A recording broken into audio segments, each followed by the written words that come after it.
So why did all the girls like Marcus? I was a very social person growing up. I was the youngest of my siblings and only male. My parents immigrated to Australia during the Vietnam War and started their new life and family there. I guess you could say I was kind of a popular kid starting through high school. I was very social, I laughed a lot, I loved meeting new people. I also felt like I always had to fit in, or like I feel like I needed to be accepted. Being a cool kid would make me feel better. I was always out and about, always at the mall, always at parties. I didn't care much for school because to me that was uncool. I thought I was one of the boys. I ended up having a reputation for what they would say Marcus was a ladies' man. He'd always get the girls. Why do all the girls like Marcus? Everyone knows Marcus. Marcus is a player. This was the reputation I was getting through high school. I knew and I had a lot of friends that were girls, sure. It was one of those school days on a Friday where all the cool kids from all the public schools and all the private schools would skip class, change out of their uniforms, and hang out downtown at the big hangout joint. It was pretty busy. Everyone from all the schools was there. I knew everyone. I felt like everyone was my mate, and it was a good day. I was with some of my buddies. We were playing pool, and we finished our game and we were ready to head home. I was walking down the stairs, and I hear all these angry voices yelling and swearing right behind me. They were swearing at me with intent eyes and emotions. One guy punched me in the face as the other 6 guys punched my face in until I hit the floor. The 7 guys continued to kick my ribs and face in until I almost blacked out. They were angry. I heard them yelling at me as they kicked me in the face. Effing get him. This will teach him a lesson. Don't you forget it. I didn't know what was going on. I was thinking, why are they doing this to me? I'm a good person. Why won't they stop?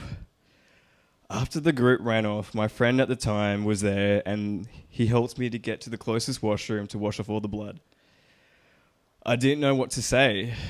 I didn't say much. Not much at all.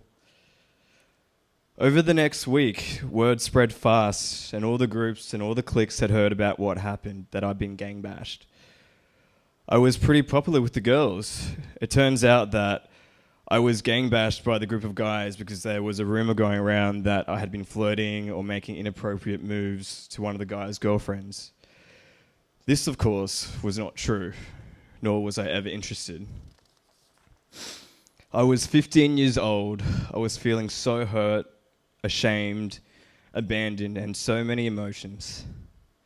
My heart was hurting so much. I felt so alone, and no one knew what I was going through, or I felt that nobody cared. I never actually talked to anyone about my experience or how I was feeling. My social networks at the time were more concerned about how to place revenge. I remember saying in my head, I don't want to fight back. People around me were encouraging me to man up and get them back.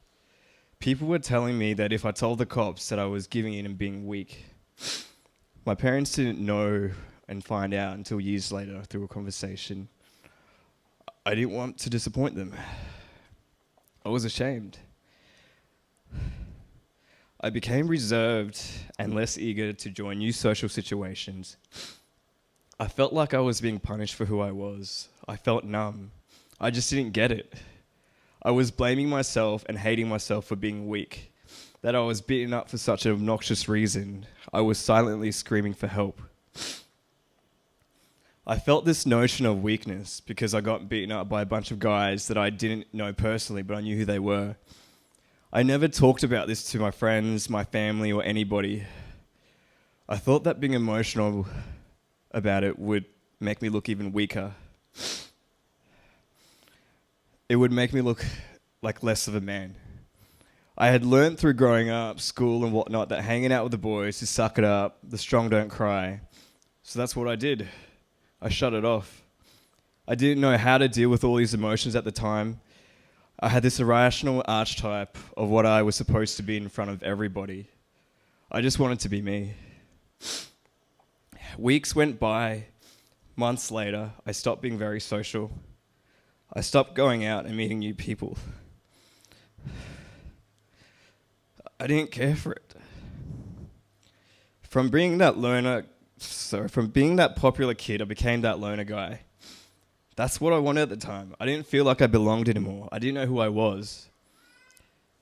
My reputation at school and in the community of being this ladies' man grew from this incident, and that's who I was. This reputation was actually far from the reality. How am I supposed to be a man now that I've been beaten up and everybody knew about it? I didn't know how to defend my truth. It wasn't even true. Everyone thought I was someone that I wasn't. I had questions about my sexuality. I also didn't know how to be gay or queer, and this notion of being a man. The word gay didn't fit into my expectations of masculinity. I felt trapped. I just didn't know how to express myself. Many significant events occurred that year and so many emotional triggers. I remember during this time, I was suicidal, feeling so trapped and so much pain that I felt I could not express. I remember crying to myself that this was a pivotal moment for me. My sense of identity was all over the shop. I realized that all this needed to happen to me in order for me to realize my truth and what I was standing for. It was so hard, but I knew at the time that I had to get through this so that I could help that young person in the future who wasn't able to be themselves. And there was hope. I'm an artist at heart, and something I was very passionate about back then. Mrs. Hamilton, my amazing art teacher, she saw the pain I was experiencing through my artwork. She had helped me a lot. She created space for me and told me that everything I was going through was going to be okay, and that she was here for me no matter what I was feeling. She was a brave lady. That year, I slowly realized a mind shift and that things I cared about before, I stopped caring about. I stopped caring about the parties, the going out, the clothes, the superficial stuff. This shit didn't matter to me anymore. I changed my behaviors and even the people I connected with. 3 years ago this week was when I learned to cry again. Sharing this experience with my older sisters, how I felt back then, I told it all. It unlocked so many emotions within me, and just to let them know what was going on and how I felt so alone, it was so healing. They knew what had happened, but they had no idea how much it affected me because I didn't show it at all. It was time for me to speak my truth. I learned a lot of things along the way, and I realized a lot of things about who I was and who I wasn't. I am Marcus. This notion of what it meant to be a man was all in my head. It didn't really define who I really was. I got through what I did so that I could help others today. To that 15-year-old boy that was feeling so alone, so hurt, and so lost, I hear you. I get you. You are not alone. I'm standing right here, right beside you. You are someone who is going to make a difference in someone's life, and I am here for you, no matter who you are. Not only is it a healing process for me to share this story, I changed my life around and my view of the world so that I could be that person that people can come to. I am always listening with an open mind and an open heart. So why did all the girls like Marcus? So that he could figure out who he was.